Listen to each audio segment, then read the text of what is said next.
So before I play the clip of Alyssa wrecking her today, let me show you just a couple of highlights from the past week of Sunny Hostin making these outrageous claims, usually race involved or gender involved, and Alyssa just taking her down with simple facts. Here she is talking about why the Latino voting bloc voted for Trump. Watch. And finally, we talk a lot about these different demographics and these assumptions of where they're going to go.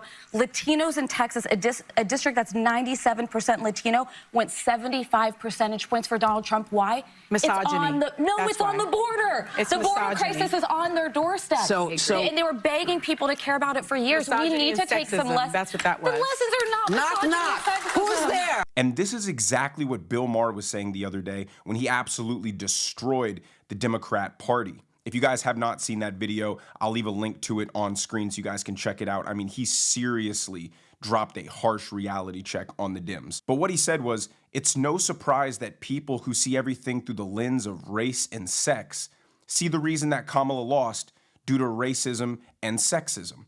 And that's the exact problem that Sunny has right here, is she didn't even think for a second. She didn't even use an ounce of brain power to try to discern why Hispanic people would vote 75% Trump. She just immediately chalked it up to some form of bigotry. And all Alyssa said was a fact. No, it's because the border problem, the immigration problem, is front and center to these people. That is the reason why all the border state governors were busing and sending illegal migrants to all these sanctuary cities around the United States.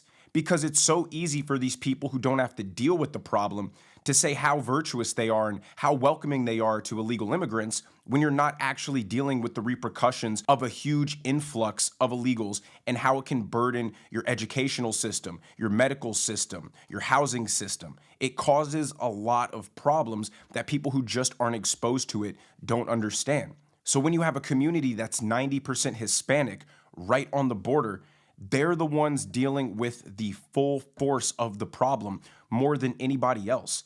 Their jobs are going to be the ones that are affected more than somebody up somewhere else in the United States who doesn't have to deal with this. But as Bill Maher said, when you're somebody who sees everything through your woke lens of racism and sexism and everything, that's the only logical conclusion you're going to have for why a woman, or a black woman in this instance, lost. Now here she is bashing white women, calling them uneducated because they voted for Trump. Watch.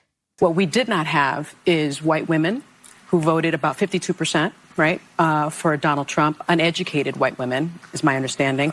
You have Latino men, actually, voting more for him. And you have, and black men was not the story. We're not the story here because they voted almost 80% for the vice president. Right. So why do you think that uneducated white women voted against their reproductive health freedoms? And why do you think Latino men voted in favor of someone that's going to deport, says he's going to deport the majority of his community? White women like being called uneducated white women. I think the economy matters, national security matters. But when you put people in these boxes, I think that's a takeaway from this, right? Democrats have been conditioned to believe that a college degree is somehow this status symbol that makes you better and smarter than everybody else.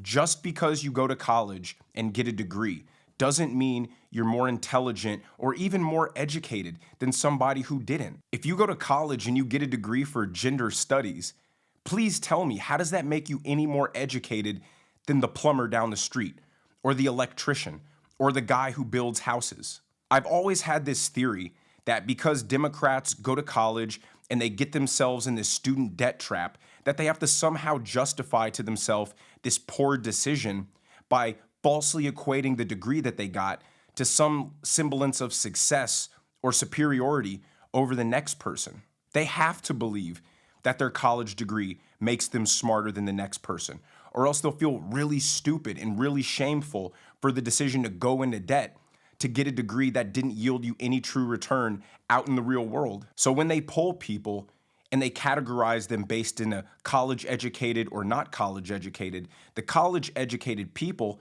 have to reassure themselves that the decision to go to college actually yielded them some sort of true value, so they automatically call the people who didn't go to college uneducated. And it's a very disingenuous and elitist mindset to have, to automatically conclude that anyone who didn't go to college is therefore stupid or uneducated, as she said.